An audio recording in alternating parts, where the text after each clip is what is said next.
చేసుకోండి సంగమా.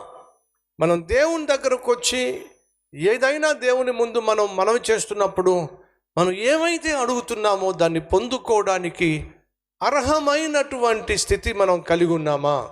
That is most important. మళ్ళా జ్ఞాపకం చేస్తున్నా, దేవుడు మన ప్రతి కోరిక తీర్చేవాడు కాదు, మన ప్రతి అవసరము తీర్చేవాడు. కోరిక వేరు, అవసరం వేరు. అవసరాలు తీర్చేవాడు మన దేవుడు. కాబట్టి మనం దేవుని దగ్గరకు వచ్చినప్పుడు మనం కోరుకుంటున్నామా, కోరికలు కోరుకుంటున్నామా, అవసరాలను బట్టి దేవుని సన్నిధిలో ప్రార్థన చేస్తున్నామా? That is most important. దేవుడు మనకు జవాబు ఇవ్వాలి అంటే మొదటిగా మనం దీనత్వం కలిగి ఉండాలి. రెండవదిగా మన అవసరత నిజమైనదిగా ఉండాలి. మూడవదిగా మనం పరిశుద్ధత కలిగి జీవించాలి. నాలుగవదిగా ఆయనను సేవించే వారిగా మనం బ్రతకాలి.